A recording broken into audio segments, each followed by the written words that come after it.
Que el Señor les bendiga, mis amados. Qué gozo poder estar aquí adelante para poder compartir juntos la palabra del Señor. Es un privilegio poder disfrutar de este culto de adoración. Ha sido un culto muy emotivo. Sin duda el Señor nos permite celebrar a nuestros niños de nuestra iglesia. Hay que considerar que ellos son nuestros hijos prácticamente y nosotros velamos por ellos, por su cuidado, para poder enseñarles desde pequeñitos acerca del Señor, acerca del Evangelio. Y es un gozo también poder dedicar este día para celebrar. Ellos van a tener un tiempo especial ahí atrásito para que puedan también ser regaloneados de alguna manera por sus maestras y poder disfrutar también de este día especial para ellos. Así también un culto de alabanza, de adoración, que siempre queremos reconocer al Señor en medio nuestro, alabarle. Me emocionaba con la última alabanza. Realmente nuestro anhelo, nuestro deseo debe ser esa petición. Señor, avívame con tu palabra. Tengo sed de ti, como decía el salmista. Ese debe ser nuestro anhelo. Y venir a la casa del Señor, si bien nosotros disfrutamos también de la comunión, de un tiempo juntos, realmente debe ser ese nuestro anhelo. Señor, hoy sacia mi sed. Y ese que sea nuestra oración en esta tarde. Señor, sáciame. Señor, aviva mi fe, aviva mi vida a través de tu palabra. Como ya Pastor Cristian nos adelantaba, el día de hoy iniciamos una nueva serie que se titula Construyendo nuestras vidas con la palabra de Dios.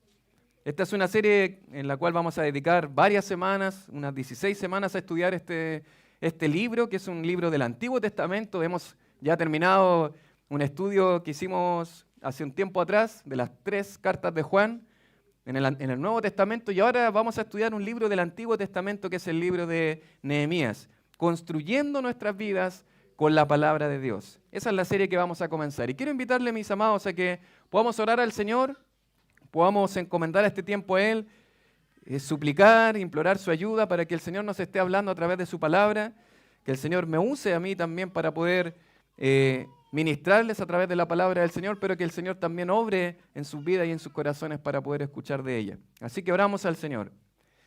Padre, te damos tantas gracias por este tiempo especial, Señor, de poder adorarte juntos, Señor, de poder reconocerte. Gracias, Padre, por estas preciosas verdades, Señor. Cada alabanza nos lleva, Señor, a poder meditar, Señor, en tu palabra, en tu grandeza, Señor, en tus atributos, Señor. Cuán grande, Señor, hemos cantado, Señor, eres tú. Pero también, Señor, a meditar, Señor, en la hermosa verdad, Señor, del Evangelio, Señor, de Cristo nuestro Señor y Salvador. Gracias, Padre, por poder meditar, por poder cantar, Señor, con nuestros labios, cantar con nuestro corazón, Señor. Ahora, Padre, queremos nosotros implorar tu ayuda, Señor. Necesitamos de ti, Señor, para poder escuchar tu palabra, Señor. Padre, que tu Espíritu Santo, Señor, esté el día de hoy enseñándonos tu palabra, pero que tu Espíritu Santo también esté ayudándonos a entender tu palabra, Señor. Padre, que pueda ser un tiempo de edificación para tu iglesia, pero que también pueda ser un tiempo en el que solamente Cristo sea exaltado, Señor. Te lo rogamos en su nombre, nuestro Señor y Salvador Jesucristo. Amén. Un predicador y misionero del siglo XIX, George Mueller, dijo una frase interesante una vez en su vida. Dijo: el vigor de nuestra vida espiritual será en exacta proporción al lugar que la Biblia ocupa en nuestras vidas y pensamientos. Es interesante la frase, se la voy a repetir en un momento más. Pero lo interesante es que si uno estudia un poco la biografía de este hombre, se dice que ya hacia el final de su vida había adquirido el hábito de leer 4 veces la Biblia anualmente. 4 veces al año él dedicaba tiempo para poder leer la Biblia desde principio a fin. Interesante, creo que eso nos hace valorar aún más de quién viene esta frase, y ahora voy a repetírselas. Dice: el vigor de nuestra vida espiritual será en exacta proporción al lugar que la Biblia ocupa en nuestras vidas y pensamientos.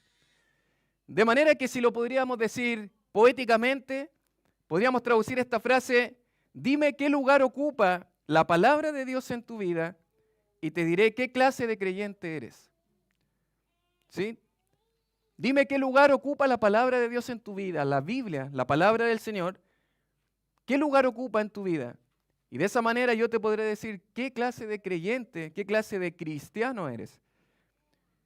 Matemáticamente podríamos traducir esta frase: nuestra vida espiritual es directamente proporcional al lugar que ocupa la palabra de Dios en nuestra vida. Es decir, nuestra vida espiritual va en aumento en tanto yo invierto mi vida, mis energías, mi tiempo en este libro llamado el libro de los libros. Y al revés, también es lo mismo. Mientras más descuido el libro de los libros, mientras más descuido mi tiempo personal con el Señor a través de su palabra, también mi vida personal va a menguar, va a bajar, directamente proporcional. Uno sube, el otro sube, o los dos bajan. Es interesante, mis amados, yo creo que no necesitamos debatir tanto para creer y afirmar estas verdades, ¿cierto? Si bien esta frase no está en la Biblia textualmente, creo que todos podríamos decir amén a eso. Y todos podríamos confirmar y decir, sí, es verdad, es indispensable la palabra de Dios en mi vida. No puedo vivir sin ella. Es indispensable pasar tiempo con ella, orar, meditar en la palabra del Señor, memorizar las Escrituras, leer otros buenos libros que me ayuden, tener un tiempo devocional diario. Yo creo que todos podríamos decir, necesitamos hacerlo. Pero lo más probable es que cuando eso lo llevamos a la realidad de nuestra vida cristiana, muchas veces no se condice con lo que nosotros realmente creemos. Y la verdad es que esto nos hace muchas veces vivir vidas frustradas. Vidas cristianas frustradas diciendo, ya podría haber leído la Biblia muchas veces a esta altura. Ya podría tener una relación mucho más cercana con la palabra de Dios. Ya podría haber estudiado las verdades doctrinales hace mucho tiempo. Ya podría memorizar muchos textos de la palabra de Dios. Pero no lo hago. Sé que es tan vital, pero al mismo tiempo no lo hago. Y nos frustramos. Mis amados hermanos, el libro que el día de hoy vamos a comenzar a estudiar nos va a ayudar en esta realidad. Porque el pueblo de Israel, que por muchos años hacia atrás había desestimado la palabra de Dios, la ley de Dios, ahora había retornado a su tierra para que este libro realmente fuera su vida y que pudieran construir, no solamente físicamente, porque van a construir muros físicamente a través del libro de Nehemías, sino que también espiritualmente ellos debían ahora vivir sus vidas en relación a la palabra de Dios, algo que nunca habían hecho. Y este precioso libro que el día de hoy vamos a comenzar a estudiar, el libro de Nehemías, nos va a ayudar, tal como fue en el caso del pueblo de Israel, para que la palabra de Dios sea lo que siempre debió haber sido, el centro de nuestras vidas. Que nuestras vidas las construyamos con la palabra de Dios. Para eso nos va a ayudar este libro de Nehemías. Y es interesante que dentro de los libros del Antiguo Testamento, ustedes recuerdan que hay 4 grandes agrupaciones del Antiguo Testamento. El Pentateuco, los libros históricos, los poéticos y los proféticos, básicamente. Y ahí usted puede ver en pantalla que el libro de Nehemías lo encontramos casi al finalizar los libros históricos. Y de hecho, históricamente es el último libro del Antiguo Testamento. No hay otro libro después de Nehemías que añada más historia del pueblo de Israel. Sí encontramos que Malaquías más o menos es contemporáneo hacia el final de lo que relata Nehemías, pero libro que añada historia, no hay otro. Este es el último. Aquí termina la historia del pueblo de Israel con Nehemías. Pertenece a los libros históricos, pero también pertenece a una agrupación que podríamos llamar, es un trío de libros, trío que se le llama libros de la restauración, que es el libro de Esdras, Nehemías y Esther, de los cuales Esdras y Nehemías, de alguna manera con Esdras y Nehemías tenemos la película completa. Estudiar Nehemías nos tiene que siempre hacer recordar de que Nehemías es el segundo tomo de un gran libro, que es Esdras y Nehemías, que relata todo lo que fue el retorno del pueblo de Israel a su tierra, el retorno, la restauración, por eso se le llaman libros de la restauración. Es por eso que en la Septuaginta griega y también en la Vulgata latina se le llamaba el segundo libro de Esdras, se le llamaba Nehemías, porque sigue la misma idea, la restauración del pueblo de Israel para que ahora la palabra de Dios sea el centro de sus vidas. Esdras con un énfasis en algo, Nehemías con un énfasis en otra cosa, que lo vamos a explicar a continuación, pero el hilo conductor es ser restaurados para que ahora busquemos a Dios, busquemos su palabra, para que pasemos ahora tiempo en su ley, que tanto tiempo que le habían olvidado al pueblo de Israel que ya casi ni se acordaba que había una ley de Dios. Bueno, para eso nos va a ayudar también lo que es el libro de Nehemías. Lo más probable es que Esdras haya escrito estos dos libros o estos dos tomos, tanto Esdras como Nehemías, aunque hay porciones en el libro de Nehemías que usted va a observar que se habla en primera persona, pero lo más probable es que Esdras haya escrito estos dos libros. Estos dos libros, mis amados, nos van a ayudar en esta realidad, que la palabra de Dios sea el centro de su vida. ¿Quiere eso en su vida? ¿Eso es lo que desea realmente su corazón? Bueno, mis amados, yo le desafío a que este libro realmente a usted le ayude.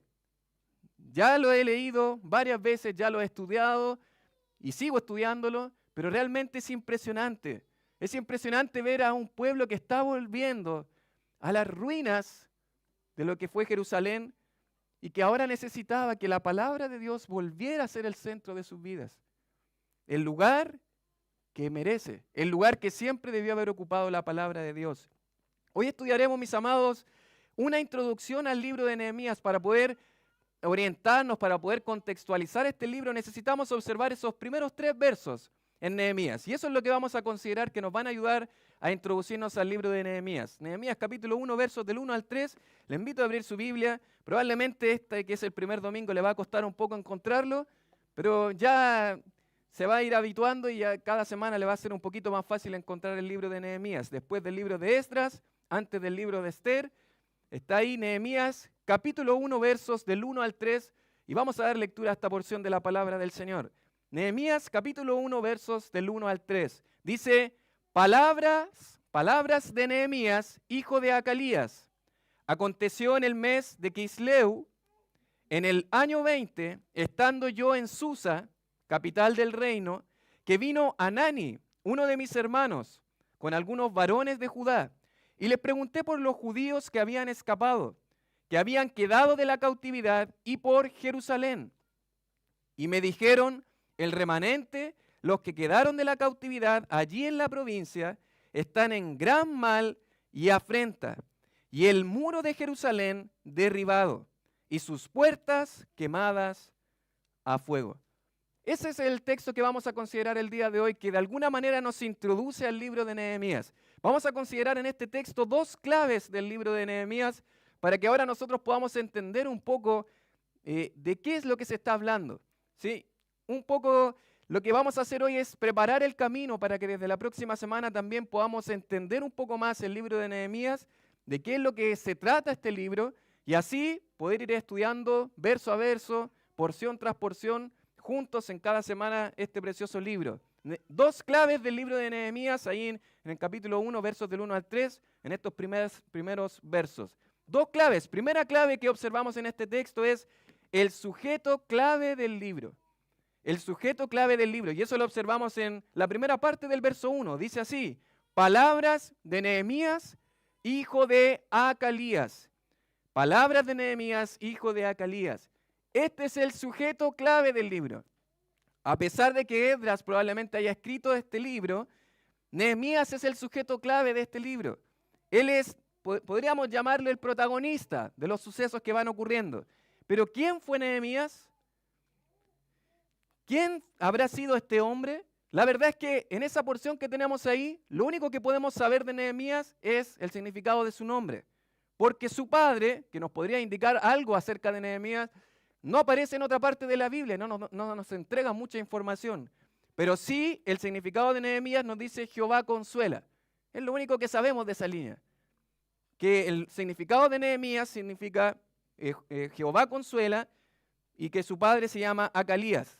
No podemos desprender mucho acerca de lo que es esta pequeña línea. Pero si nos introducimos al libro, vamos a ir observando algunas ideas con respecto a Nehemías. Lo primero que haremos es ¿quién no fue Nehemías? ¿Sí? Vamos a despejar algunas dudas y para que nosotros podamos entender quién sí fue Nehemías, vamos a entender quién no fue Nehemías. Y en primer lugar, mis amados, Nehemías no fue un rey.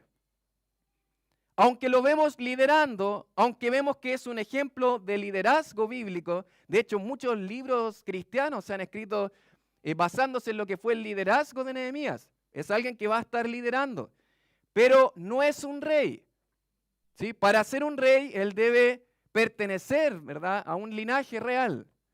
Y Nehemías no es un rey, de hecho no conocemos a su padre, no sabemos más detalles acerca de él. Aunque lo vemos liderando al pueblo y entregando instrucciones, Nehemías no es un rey. En muchas ocasiones lo vamos a ver dando instrucciones. Por ejemplo, en Nehemías capítulo 2, verso 17, cuando él ya va a animar al pueblo de Israel, a los judíos, ¿verdad?, a que puedan reconstruir los muros. Dice, les dije pues, vosotros veis el mal en que estamos, que Jerusalén está desierta y sus puertas consumidas por el fuego. Venid y edifiquemos el muro de Jerusalén y no estemos más en oprobio. Y va a estar guiando al pueblo a la reconstrucción. Pero a pesar de que está liderando, no es un rey.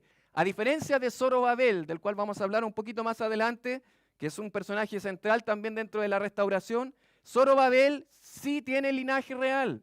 Zorobabel en Esdras 3:2 dice que era hijo de Salatiel. Y si usted recuerda, eso aparece en Mateo capítulo 1, donde aparece el linaje, ¿verdad?, del Señor Jesucristo. Y dice, Josías engendró a Jeconías y a sus hermanos en el tiempo de la deportación a Babilonia. Después de la deportación a Babilonia, Jeconías engendró a Salatiel y Salatiel a Zorobabel. Zorobabel sí tiene linaje real. Sí podríamos decir, de sangre es rey. Pero Nehemías no. Bueno, ya descartamos una opción. Nehemías no es rey. Pero ¿será probablemente un profeta? De hecho, el comienzo del libro podría darnos esa idea. Palabras de Nehemías, se parece al comienzo de muchos libros proféticos. Sin embargo, los libros proféticos, si usted observa, dice palabras de Jehová que vino a través del profeta. Nehemías no es tampoco un profeta. Nehemías no es un rey y tampoco es un profeta, aunque transmitió mensajes de Dios en el sentido de que Nehemías dijo en más de una oportunidad que Dios ha estado conmigo, que Él me ha puesto un peso en mi corazón para esta labor. Él no ha venido diciendo, les tengo palabra de Dios, como profeta de Dios.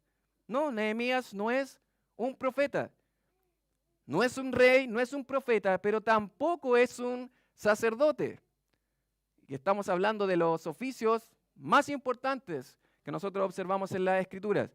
Tampoco es un sacerdote, aunque de alguna manera lo vemos con un celo ardiente por la santidad de Dios y el templo, como lo vamos a ver ahí en Nehemías capítulo 13, vamos a llegar algún día por allá.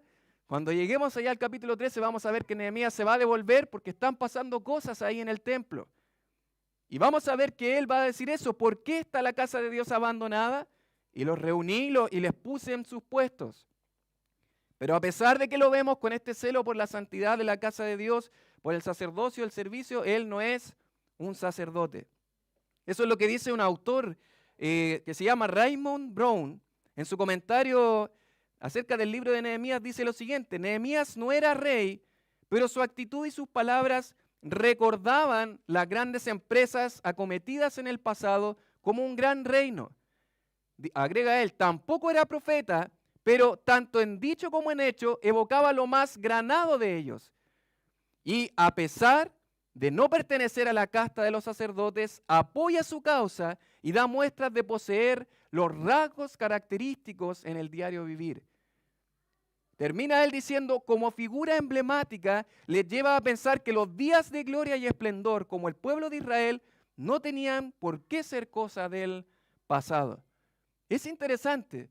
Podríamos decir, en la práctica vemos a alguien que lidera, pero no es rey. En la práctica vemos a alguien que está transmitiendo mensaje de Dios, pero no es profeta. En la práctica vemos que tiene un celo por la santidad de Dios, por el servicio, pero no es sacerdote. Y ya nos va dando algunas luces de este hombre. No fue rey, no fue sacerdote, no fue profeta. ¿Quién entonces es Nehemías? Bueno, la verdad, mis amados, es que podríamos llamarle que fue un hombre común y corriente, ya que no tenía ninguno de estos oficios. Fue un hombre común y corriente que vivió en la era de la restauración, pero que estaba completamente consagrado a la palabra de Dios. Esa frase que yo acabo de colocar ahí, La voy a argumentar con algunos pasajes que los voy a mostrar a continuación. Pero vamos a ver en Nehemías un hombre que en el medio de la restauración, de un tiempo en el que el pueblo de Israel necesitaba restaurarse espiritualmente, él tenía la ley de Dios, la palabra de Dios en su corazón y en su vida. Estaba completamente consagrado a la palabra. Conocía las Escrituras. De manera que Nehemías es un personaje interesante dentro del Antiguo Testamento. No se cita en ninguna parte del Nuevo. Un personaje, podríamos decir, en un sentido infravalorado, como se dice, ¿verdad? Pero muy interesante. Hay un autor que tiene un libro que se llama Pásame otro ladrillo, que es un libro de liderazgo, que habla acerca del liderazgo espiritual. Y él justamente presenta acerca de Nehemías en 3 papeles que él cumple. Dice en el libro de Nehemías, el hombre que dirigió a su pueblo desempeña 3 papeles distintos. Al principio del libro es el copero del rey. A la mitad de la historia es el constructor de un muro.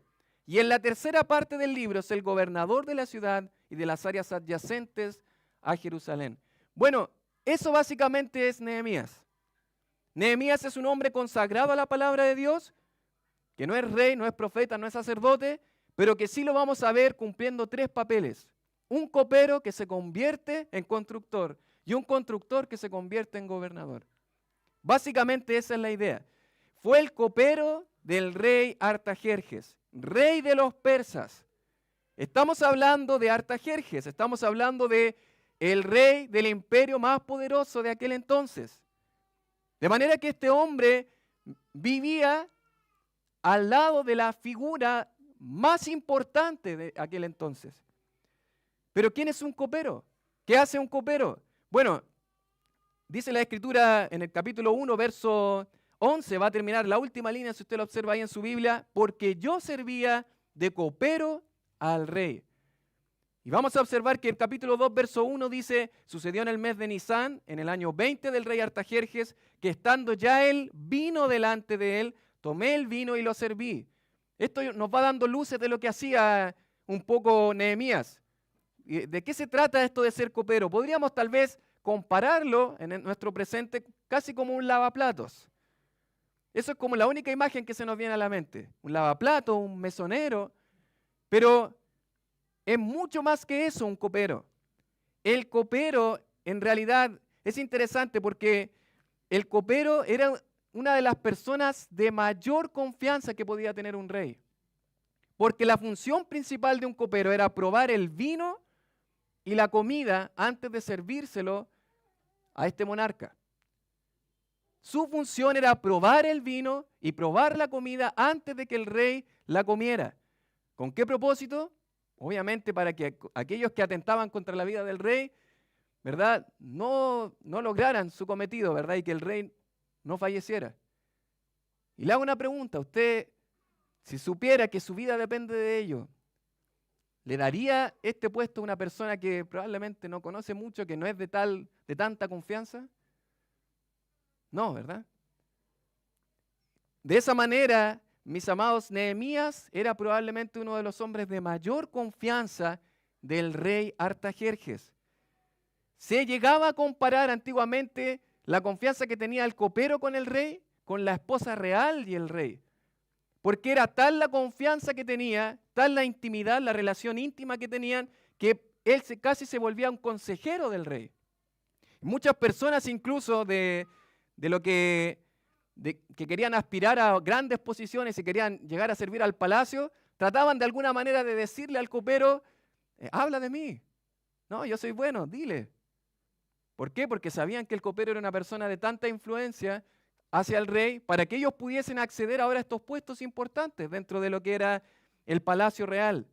Un autor, un erudito del Antiguo Testamento dice, el copero era escogido por su belleza personal y atracción. Y en las antiguas cortes orientales era una persona de rango e importancia. Por causa de la naturaleza confidencial de sus deberes y de su frecuente acceso a la presencia real, poseía gran influencia. Es interesante, no es el primer personaje del pueblo de Israel que vamos a observar que esté en una posición tan alta dentro de un imperio. José fue segundo, ¿verdad?, ahí en Egipto, segundo al mando, ¿verdad?, debajo de Faraón. Daniel en Babilonia también, de la misma manera, una persona importante, Esther con el rey Asuero. Y vamos a observar que muchos personajes dentro del Antiguo Testamento estuvieron en posiciones importantes dentro de lo que eran estos imperios. De manera que Nehemías no era cualquier hombre. Era una persona importante dentro del imperio, pero él se va a convertir en constructor, un poco de lo que vamos a hablar más adelante, la próxima semana, después de enterarse de esta noticia. Y a partir del capítulo 2, verso 11, va a llegar a Jerusalén con una misión: reconstruir los muros de Jerusalén. De ahí en adelante, Nehemías será quien guiará al pueblo de Israel hacia la reconstrucción de los muros. Capítulos 3, 4, 5 y 6 se va a relatar todo el proceso de la reconstrucción para que al final el corte de la cinta de la reconstrucción sea al final del capítulo 6. Y luego de eso vamos a observarlo como gobernador, capítulos del 7 en adelante, es mencionado también en el capítulo 5. Pero Nehemías, el gobernador, y junto con el sacerdote Esdras, el escriba y los levitas, ellos van a procurar que el pueblo de Israel vuelva a centrarse en la palabra de Dios. Ahora bien, ¿por qué podemos decir que Nehemías era un hombre consagrado a la palabra de Dios?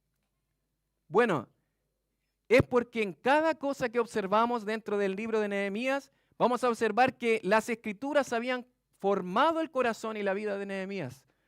Él había sido formado por la palabra de Dios. Ahí usted puede ir observando varios textos que están en el capítulo 9, capítulo 8, capítulo 1, observamos la oración de Nehemías, cómo él conoce la palabra de Dios, conoce las profecías de Dios, conoce sus promesas. Y él sabía claramente que Dios estaba haciendo un plan para retornar al pueblo de Israel hacia su ciudad, hacia Jerusalén. Algunas citas, observamos ahí en el libro, en el capítulo 9, versos del 7 al 8, tú eres, oh Jehová, el Dios que escogiste a Abraham y lo sacaste de Ur de los Caldeos y le pusiste el nombre Abraham y hallaste fiel su corazón. Y ahí tenemos una cita directamente del Génesis, del Pentateuco. Tenemos citas del libro de Josué, del libro de Jueces, primero de Reyes y segundo de Reyes, libros históricos. Tenemos citas de los libros proféticos, no necesariamente citas, sino que sabemos que está influenciado por escrituras de los libros proféticos como Isaías, Jeremías, Ezequiel y Daniel. Pero finalmente también observamos que tiene también una influencia acerca de los salmos, la alabanza a Dios, sus oraciones están muy influenciadas también por lo que fue el libro de los salmos. Observa ahí, las 4 secciones del Antiguo Testamento fueron la base y la vida de Nehemías en su vida. Y es interesante, mis amados, porque no solamente vemos que tiene un conocimiento de Dios, porque podríamos decir, solamente él conocía mucho de la ley, conocía mucho del Antiguo Testamento, pero la verdad es que son en aspectos de su carácter donde observamos que este hombre vivía la palabra de Dios. No solamente conocía mucho de Dios, no solamente conocía las promesas de Dios, sino que vivía a Dios. Es muy interesante y son parte de las lecciones que aprenderemos en esta serie. Es interesante, Nehemías, al ser un modelo para nosotros de un hombre consagrado a la palabra de Dios, va a ser un modelo para nosotros en todas estas áreas. Un conocimiento de Dios y su carácter. Esto es tremendo. En momentos de grande aflicción, Nehemías es el primero que dice, acuérdense de Jehová, grande, temible, como hemos cantado hoy. Él lleva al pueblo a acuérdense que Él es nuestro Dios grande. No se olviden de Dios. Conoce bien a Dios. ¿Por qué? Porque tiene una relación estrecha con la palabra de Dios, con su palabra. Vemos que Nehemías también tiene una vida completamente entregada en oración y dependencia en Dios. Esto a mí me quebró cada vez que leía el libro de Nehemías y veía sus oraciones, en medio de decisiones que tenía que tomar, y él decía, acuérdate de mí, oh Dios. Me quebraba porque cuántas veces tomamos decisiones en nuestra vida. Simplemente nos movemos, actuamos, y nunca le pregunté a Dios, y nunca dependí de Dios, nunca busqué a Dios en oración. Un hombre de oración que antes de mover sus pies, movía sus rodillas. Una vida de servicio a los demás. Es un hombre que está constantemente sirviendo. Un proceder adecuado ante la oposición y el desánimo. Sanballat, Tobías, Gesem, personajes que usted va a escuchar semana tras semana, porque fueron obstáculos, oposición, una y otra vez. Cuando era una idea recién reconstruir, ahí estaban molestando. Cuando iban a empezar, ahí estaban molestando. Cuando ya habían empezado, ahí estaban molestando. Cuando estaban a la mitad del muro, ahí estaban molestando. Y cuando estaban terminando, ahí estaban nuevamente. Oposición tras oposición, desánimo en el pueblo de Dios. Pero este hombre que estaba apegado firmemente a la palabra de Dios, sabía cómo actuar ante el desánimo. No quiere decir de que no se desanimaba. Vemos un hombre que llora también. Pero es un hombre que sabía tomar decisiones sabias. ¿Por qué? Porque estaba la palabra de Dios totalmente consagrada en su vida y en su corazón.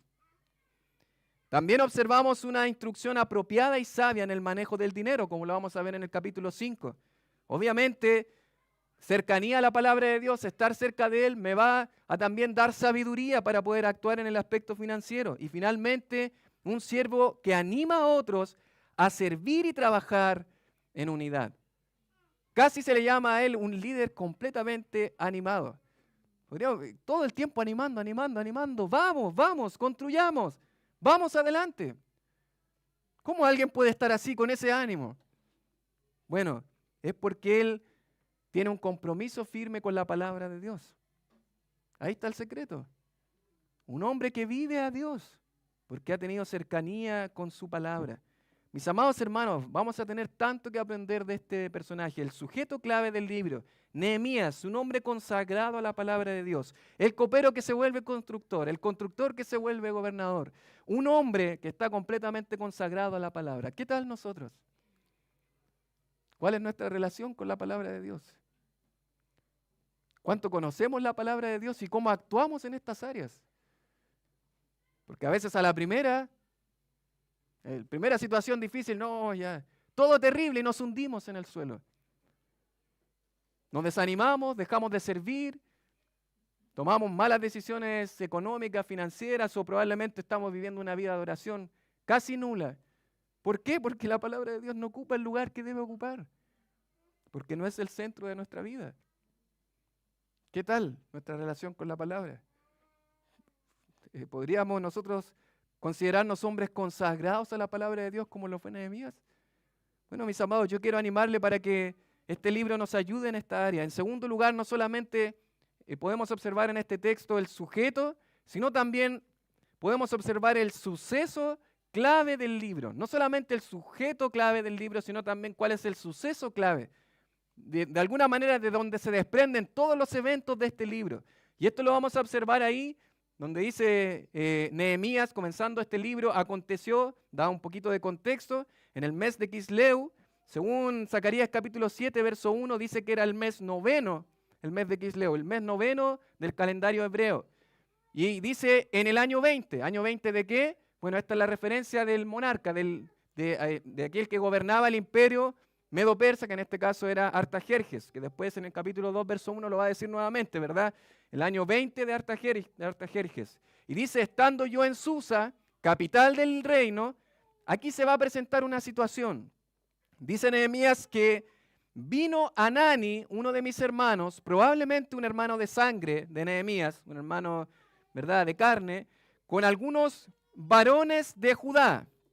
O sea, hay una comitiva aquí que se presenta, ¿verdad?, que está ahí. Nehemías supo que estaban, y va a llegar Hanani, que es hermano de Nehemías, algunos varones de Judá, y Nehemías les va a hacer una pregunta. Dice, y les pregunté por los judíos que habían escapado, que habían quedado de la cautividad, y por Jerusalén. Observa que hay dos preguntas ahí, por los judíos y por Jerusalén. Esas son las dos preguntas. Y de eso es de donde se desprenden los sucesos de este libro. ¿Cuál es el suceso del libro? Bueno, hay una situación con los ciudadanos judíos, y eso entre paréntesis, la palabra judíos es muy interesante. No es correcto que nos refiramos a judíos, hablando de judíos en el tiempo del Éxodo, ¿verdad? En el libro del Éxodo, ¿verdad? Judíos es una palabra que en este tiempo debemos utilizar, ¿verdad? Desde el exilio en adelante, desde la restauración. ¿Por qué? Porque judíos viene de Judá. Solamente el reino del sur era el que estaba aquí, ¿verdad? Porque a veces utilizamos la palabra judíos, ¿verdad?, para hablar de ese tiempo, los judíos que estaban en Egipto. No, en ese caso se llaman hebreos. Cuando hablamos de judíos estamos hablando de aquellos que son del sur, ¿verdad? Las dos tribus del sur y que fueron llevados cautivos y que ahora volvieron. Eso es la manera correcta para referirse en este tiempo. Por los judíos que habían quedado de la cautividad y por Jerusalén. Dos cosas ahí. Los ciudadanos judíos y la ciudad de Jerusalén. ¿Qué es lo que dice con respecto a los judíos que están ahí en la ciudad? Dice el remanente. Esta es la respuesta que ellos le dan a Nehemías, que está preocupado por esta situación. El remanente, los que quedaron de la cautividad, allí en la provincia, dice, están en gran mal y afrenta. No es una situación tan agradable la que escuchó Nehemías. De hecho, es una situación terrible. La idea de esa palabra remanente, que la vamos a observar mucho, tiene que ver con los sobrevivientes del exilio, aquellos que retornaron del exilio. Y el reporte que da es básicamente doloroso. Es un reporte terrible. Es interesante que utiliza dos palabras. Podría haber usado una nomás, ¿cierto? Podría haber dicho están en afrenta o están mal. Pero es interesante que estas dos palabras nos indican un poco cuál era la situación ahí en los judíos que estaban en Jerusalén. La idea de esto de gran mal significa miseria, es la palabra hebrea, miseria, calamidad, desastre, desgracia. Estaban en una miseria. No es solo un gran mal, sino que es una situación miserable, desastrosa. Esa es la idea. Ellos estaban en una situación desastrosa, en una situación miserable, que se debe a lo que va a mencionar después.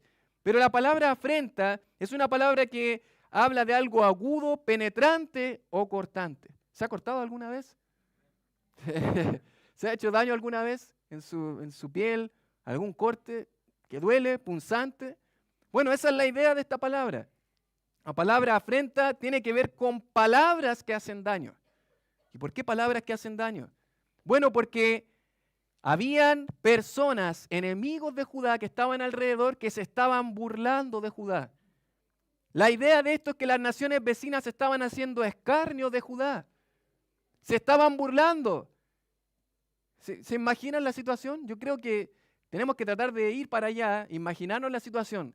Los muros destruidos, las puertas quemadas, la destrucción de Jerusalén, total. Ya habían levantado el templo con Zorobabel, como lo vamos a ver a continuación. Pero están en una situación totalmente vulnerable. Y además de eso, personas alrededor comienzan a burlarse. Ellos son los de Judá, ellos son los judíos. Miren la cantidad de escombros que tienen alrededor. Burlándose, escarnio. Por lo tanto, están en gran mal. Esa palabra nos indica un poco más lo que es internamente. Ellos estaban mal, pero la otra palabra, afrenta, nos indica, digamos, el mal externo. No solamente tenían problemas internos, sino también externos. Personas de afuera se estaban burlando de ellos. Esto sacudió el corazón de Nehemías, como vamos a ver la próxima semana. Esto le dolió en su corazón. Le hizo incluso ayunar por algún tiempo y orar fervientemente. Le dolió. Mis compatriotas están sufriendo. ¿Y qué hay con la ciudad de Jerusalén? Bueno, el reporte de ellos fue el muro. Ahí hay dos cosas también, el muro y las puertas. El muro, dice, de Jerusalén está derribado y sus puertas quemadas a fuego. La verdad es que los muros en aquel tiempo eran imprescindibles para que un pueblo pudiese, una civilización pudiese estar protegida de cualquier invasión, ¿verdad? De algún enemigo. Siempre habían dos cosas claves, que estuvieran a altura, ¿verdad? Para poder protegerse y que hubieran, ¿verdad? Muros altos. Por eso de alguna manera cuando vemos al pueblo de Israel ahí entrando a la tierra prometida, Jericó es una ciudad casi imposible de entrar. ¿Por qué? Porque estaba fortificada, muros impenetrables. Aún así el Señor milagrosamente hizo que el pueblo entrara, pero los muros eran fundamentales. No tenían muros. Hay un proverbio, en el proverbio 25-28, que dice, como ciudad derribada y sin muro es el hombre cuyo espíritu no tiene rienda. Es interesante que se utiliza en más de una ocasión en el libro de Proverbios para hablar de que hay algo aquí que no hay control. Cuando no hay muro, estamos vulnerables. En la misma noche puede llegar un pueblo, puede llegar de cualquier lado, cualquier persona nos invade y no vamos a tener manera de protegernos. Porque no tenemos muros, no podemos tener arqueros, no podemos protegernos de las personas que nos llegan a invadir. Una situación terrible estaba viviendo el pueblo de Israel. Esto justamente ilustra lo que es una ciudad derribada y sin muros. La pregunta es, ¿por qué Judá está en esta situación? ¿Cómo llegó a este punto? ¿Cómo llegó ahora a estar en un punto en el que había vuelto ya, pero estaba ahora destruidos los muros, las puertas? Bueno, tenemos que ir recordando algunas cosas, mis amados. Lo que yo no quiero aquí hacer un estudio exhaustivo de la historia del pueblo de Israel, pero la palabra de Dios fue lo que Dios mismo quiso, que ellos atesoraran, guardaran y obedecieran. Cuando ellos no lo hicieron, comenzaron los problemas. Comenzaron los problemas en el pueblo de Israel. ¿Por qué Judá se encontraba en esta situación? Bueno, ¿se acuerda usted que Dios había librado al pueblo de Israel? Ahí en el libro del Éxodo lo había llevado, ¿verdad?, al Sinaí para hacer un pacto con ellos. El pueblo de Israel debía obedecer la ley de Dios, debía obedecer la palabra de Dios. Después del tiempo que estuvieron vagando en el desierto por 40 años, van a llegar nuevamente ¿verdad?, ahí cerca de la tierra prometida. Y el Señor en Deuteronomio les va a decir que deben obedecer la ley de Dios, deben obedecer a su palabra, porque si no obedecen van a haber consecuencias. Dice ahí en Deuteronomio capítulo 7, verso 11, que esto es el discurso de Moisés a la segunda generación. Guarda, por tanto, los mandamientos, estatutos y decretos que yo te mando hoy que cumplas. Guarda mi palabra. Esa era, digamos, la exhortación de Moisés a esta segunda generación. Van a entrar a la tierra prometida, guarden la palabra de Dios. Guarden la palabra. ¿Qué pasó en el libro de Jueces? ¿Qué pasó con la palabra? No pasó nada con la palabra. En el libro de Jueces, el pueblo de Israel se olvidó de la ley de Jehová y comenzó a este círculo, ¿verdad? Ir en pos de ídolos, porque olvidó obviamente a Jehová, y luego de eso comenzaron problemas y a repetirse ciclos. Bueno, en el tiempo de los jueces, el pueblo olvidó la palabra de Dios. ¿Qué pasó luego en la monarquía? ¿Fue la solución la monarquía? Cuando ahora hubo monarcas humanos, ellos guiaron al pueblo de Israel correctamente hacia obedecer, guardar la ley de Dios. Bueno, no fue así. Por la desobediencia del pueblo de Israel, específicamente ahí en la vida de Salomón, el pueblo de Israel fue dividido. Ahí usted puede observar en el 931. Se dividió, 10 tribus fueron al norte, con Jeroboam al norte, a lo que llamamos Israel, y en el sur 2 tribus, Judá y Benjamín, hacia el sur. ¿Y ahora qué pasó? ¿Obedecieron a la ley de Dios los del norte? ¿Obedecieron a la palabra de Dios? No obedecieron. Ningún rey del norte hizo lo correcto. Dios castigó a Israel del norte a través de los asirios, a través de Salmanasar, y ellos dejaron la palabra de Dios. Dejaron la palabra de Dios. No se apegaron a la palabra de Dios, no se consagraron a la ley de Dios. Por lo tanto, fueron en pos de ídolos, el Señor los castigó con este imperio llamado los asirios. ¿Y qué pasó luego? Los del sur obedecieron a Dios, se consagraron a la ley de Dios, a pesar de que hubo ciertos reyes que hicieron lo bueno, tampoco se consagraron a la palabra, tampoco obedecieron al pacto, no fueron fieles al pacto que hicieron con Dios, no atesoraron la ley de Dios. Eso nos lleva a esta respuesta a la pregunta, ¿por qué Judá estaba en esta situación? Judá se encontraba en esta situación porque hace mucho tiempo ya se había olvidado de la ley de Dios. Ellos se habían olvidado de Dios. Por esa razón estaban ahí. Por eso estaban en esta situación. Ahí en 2 de Crónicas, capítulo 36, versos del 18 al 19, este es un pasaje terrible. Llega la destrucción de Jerusalén, el 606, hay otras fechas también, pero llega Nabucodonosor a destruir totalmente Jerusalén. Dice, asimismo, todos los utensilios de la casa de Dios grandes y chicos, los tesoros de la casa de Jehová y los tesoros de la casa del rey y de sus príncipes, todo lo llevó a Babilonia. Y quemaron la casa de Dios y rompieron el muro de Jerusalén. ¿Vio ahí las dos cosas? La casa de Dios, el templo, y el muro de Jerusalén. Ahí está el enfoque de Esdras y de Nehemías, que yo les decía al comienzo que tienen una mirada diferente. Esdras pone más énfasis en el templo, Nehemías pone más énfasis en el muro, pero el hilo conductor sigue siendo el volver a la palabra de Dios. Y consumieron a fuego todos sus palacios, dice el texto, y destruyeron todos sus objetos deseables. Y es interesante que a pesar de eso, continúa el texto en 2 de Crónicas, capítulo 36, verso 20, dice: los que escaparon de la espada fueron llevados cautivos a Babilonia y fueron siervos de él y de sus hijos, hasta que vino el reino de los persas. Porque cuando vino el reino de los persas, Dios va a traer de vuelta a través de un rey llamado Ciro, que va a hacer un edicto para que el pueblo de Israel volviera a Jerusalén después de 70 años. Y en esta ocasión es donde encontramos los retornos que están relatados en Esdras y Nehemías.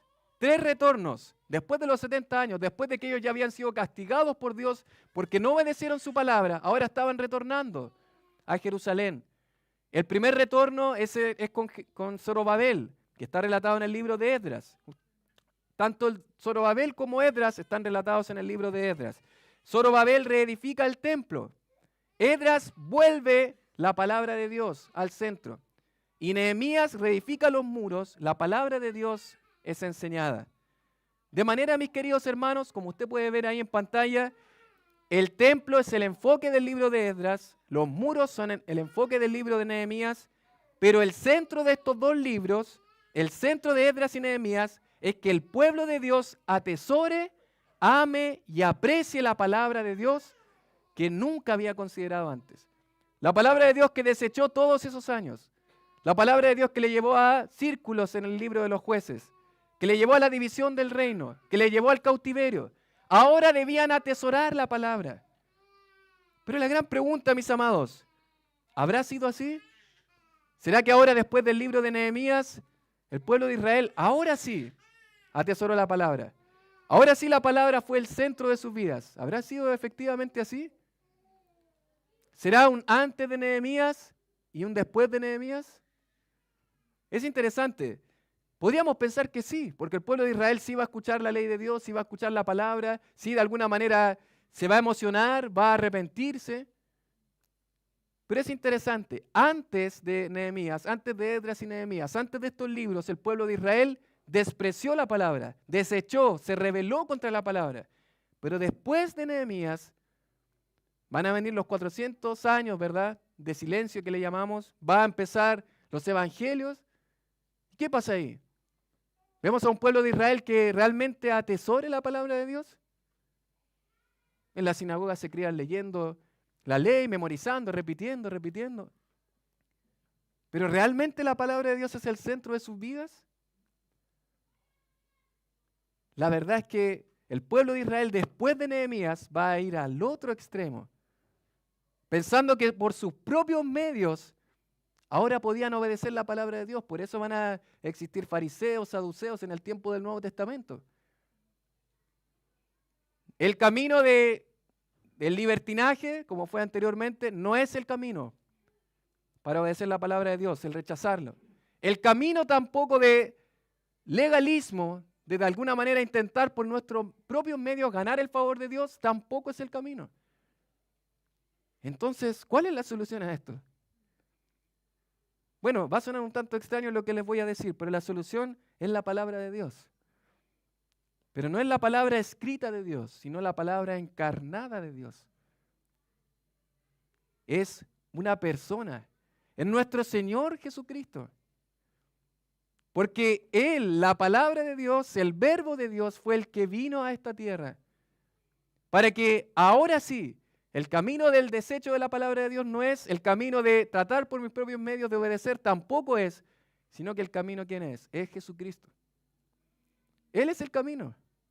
Él es la forma para poder obedecer la palabra de Dios. Por mis propios medios no puedo. desechándola tampoco es el camino, es Jesucristo. Mis amados hermanos, si hoy sentimos en nuestro corazón que estamos desobedeciendo la palabra de Dios, que me estoy rebelando o que estoy tratando por mis propios medios de obedecerla, no vaya a ninguno de esos dos extremos, vaya a Cristo. Vaya a Cristo, porque Cristo, aquel que vivió una vida perfecta sin pecado, aquel que cumplió a la perfección la ley de Dios y la obedeció, Él es el único al que podemos acudir. A Él puede ir aquel que no conoce al Señor Jesucristo el día de hoy.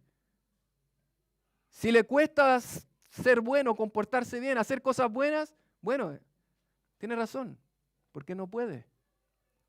No puede obedecer la palabra de Dios, no puede obedecer la ley de Dios. Por eso necesita a Jesucristo en su vida.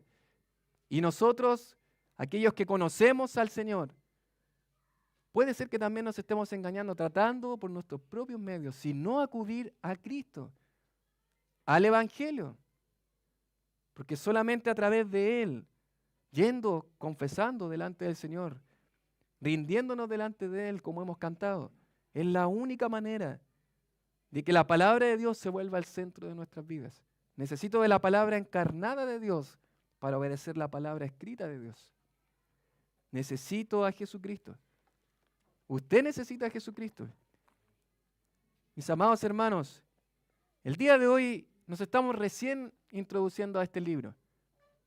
Un sujeto del libro clave, fundamental, un hombre que está consagrado a la palabra de Dios, y por otro lado un pueblo que está en una situación terrible, un pueblo que necesita reconstruirse, no solamente físicamente, sino espiritualmente, en torno a la palabra de Dios. Pero mis amados hermanos, yo lo que deseo el día de hoy es que usted anhele, desee que la palabra de Dios sea el centro de su vida y de su corazón. Pero para eso no hay otra forma que ir a Jesucristo.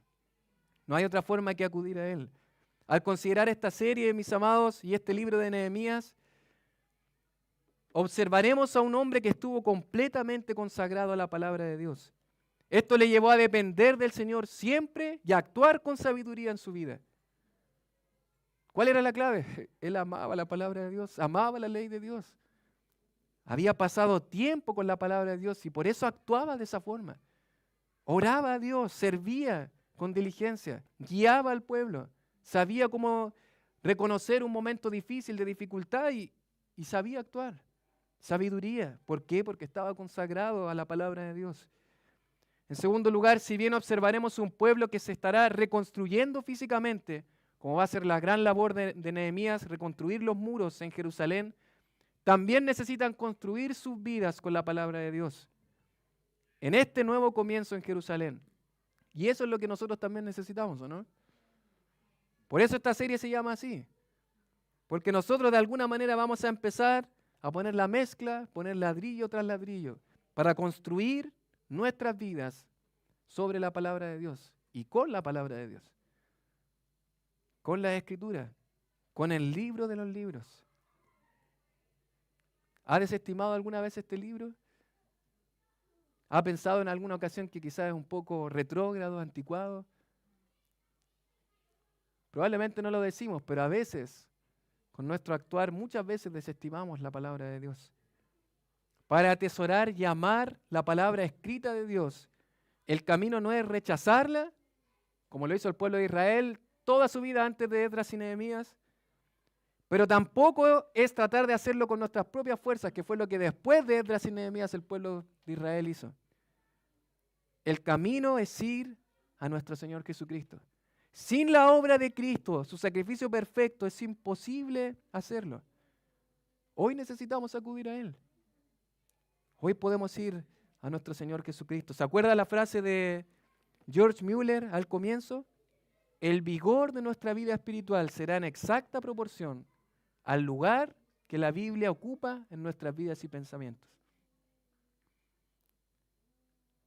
Al ver nuestras vidas, vemos hombres, mujeres consagrados a la palabra de Dios. La pregunta básica de esta frase es: ¿qué lugar ocupa la palabra de Dios en nuestra vida? ¿Está en un rincón? ¿A un lado? ¿La consulto de repente? ¿Es un amuleto? ¿O realmente la palabra de Dios es el centro de nuestra vida, de nuestra edificación? Hoy podemos comenzar de nuevo a construir a través de este precioso libro de Nehemías.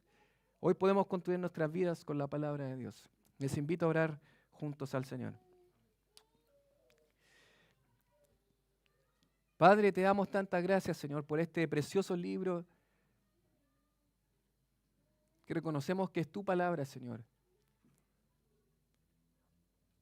Aunque fue escrito hace tantos años, Señor, y en un contexto tan particular, Señor. Creemos firmemente, Señor, que tu consejo sabio está ahí, Señor. Y Padre, queremos reconocer primeramente, Señor, que necesitamos, Señor, atesorar tu palabra. Sabemos que es importante, Señor, como hemos dicho. Sabemos que nuestra vida depende, Señor, de que este libro, Señor, sea realmente atesorado en nuestra vida y en nuestro corazón, Señor. Pero en la práctica, Señor, muchas veces, por negligencia, pereza, muchas veces porque hay otras cosas más atractivas para nosotros, Señor, desperdiciamos tanto tiempo, Señor, de poder conocer tu consejo, Señor, de poder estudiarla, memorizarla, meditar en ella. Pero Padre, sabemos que el camino no es rechazarla como lo hizo el pueblo de Israel antes de Nehemías, y tampoco es tratar de obedecerla por nuestros propios medios, Señor, porque no podemos, como lo hizo el pueblo de Israel después de Nehemías. El único camino es Jesucristo, Señor, nuestro bendito Señor y Salvador. Padre, ayúdanos, Señor, a poder entender que necesitamos de Él, que nos ha rescatado, Señor, quien ha vivido una vida perfecta, Señor, y ha pagado el justo por los injustos, Señor. Gracias por nuestro Salvador Jesucristo, Señor. Ayúdanos, Padre, porque en este caminar queremos construir nuestras vidas, Señor, con tu palabra, Señor. Necesitamos de ti, necesitamos de ella, Señor. En Cristo nuestro Señor y Salvador. Amén.